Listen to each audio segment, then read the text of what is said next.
Here was once a time when childhood meant scraped knees, bike rides, and shouts echoing down the street until sunset. When friendship meant knocking on a neighbor's door, not sending a text. When a bored afternoon could turn into a story, not a scroll. But something changed. Quietly, invisibly, in just a single decade. Psychologist Jonathan Haidt calls it the Great Rewiring of Childhood. And this is the story of how a generation, maybe yours, maybe your child's, became the anxious generation. Part 1. The Lost World of Play. Once upon a not-so-distant past, children grew up in a world of free play. They explored, argued, got lost, got found, and learned courage in the space between fear and discovery. But somewhere between the 1980s and early 2000s, that freedom began to shrink. Parents, worried about safety, filled schedules with lessons, sports, and supervision. Playgrounds became emptier, neighborhoods quieter. Children were safer, yet somehow less alive. They learned to follow rules, not make them. They learned to wait for permission, not take initiative. And while they stayed indoors, something else was waiting for them. Part 2. The rise of the phone-based childhood. Then came the smartphone, a glowing portal small enough to fit in every hand. It promised connection, creativity, freedom. But slowly, it replaced reality itself. Between 2010 and 2015, as phones and social media spread, something strange appeared in the data. Rates of anxiety, depression, self-harm, even suicide among teenagers, especially girls, began to climb sharply. Haidt saw this not as coincidence, but consequence. The same years that play disappeared, screens took over. The real world grew smaller, and the virtual world grew louder. A child who once climbed trees now scrolls endlessly. A teen who once laughed with friends now refreshes for likes.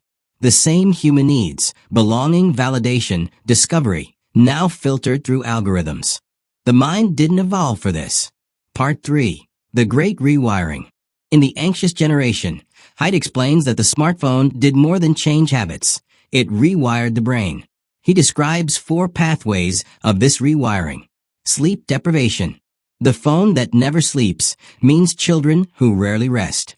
Social deprivation. Online contact replaced real-life connection. Cognitive fragmentation. Constant notifications shattered focus. Addiction. Dopamine loops train the mind to crave endless stimulation. What began as technology became biology. And what looked like progress became anxiety in disguise. Part 4. The split between boys and girls. The rewiring hit boys and girls differently. Girls entered the world of social media. Filters, followers, comparison. They learned to measure their worth in hearts and comments, to curate perfection, to fear invisibility. Boys withdrew into gaming and online fantasy, competitive, isolated, often disconnected from real-world relationships. Different screens, same result. Loneliness, anxiety, and the quiet erosion of confidence. Part 5. What We've Forgotten. Haidt reminds us that children were never meant to grow up indoors, staring at rectangles of light. They were meant to touch the world, to fail, to fall, to learn through motion and mistakes. Play was never just play. It was how the brain practiced courage, empathy, and independence. Take away play, add constant connection, and you get a child who knows everything but feels nothing deeply. We traded physical freedom for digital safety and ended up with neither. Part 6. The Call to Heal. But this story isn't only about loss. It's a call to heal, to rebuild what childhood was meant to be.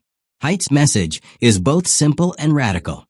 Delay smartphones until at least high school. Keep social media accounts off until 16. Create phone-free schools and dinner tables. Bring back unstructured outdoor play. These aren't nostalgic dreams. They're psychological necessities. Because every hour of genuine play restores what the algorithm steals. Focus, resilience, and joy. Part 7. The Silent Epidemic. Today, millions of young people carry silent anxiety like a second skin. They smile for selfies, post perfect lives, and quietly panic inside. Their brains overstimulated and underrested. Mistake validation for connection. But awareness is the first step toward change. When parents, teachers, and teens themselves see this clearly, the healing begins. Part 8. A new kind of courage. Perhaps healing today means doing something truly brave. Turning the phone off, stepping outside, meeting life unfiltered. Maybe the next revolution in mental health won't come from an app, but from rediscovering something ancient. Sunlight, laughter, patience, boredom, presence. Because the opposite of anxiety isn't calm. It's connection. Real, human, unedited connection. Closing reflection. Jonathan Haidt calls this time a turning point, a chance to choose what kind of childhood the next generation will have. The anxious generation doesn't have to stay anxious. We can rebuild spaces for play, trust, and growth. We can teach children to use technology without being used by it. And maybe, one day, we'll look back and realize the moment we put the phones down was the moment we picked childhood up again.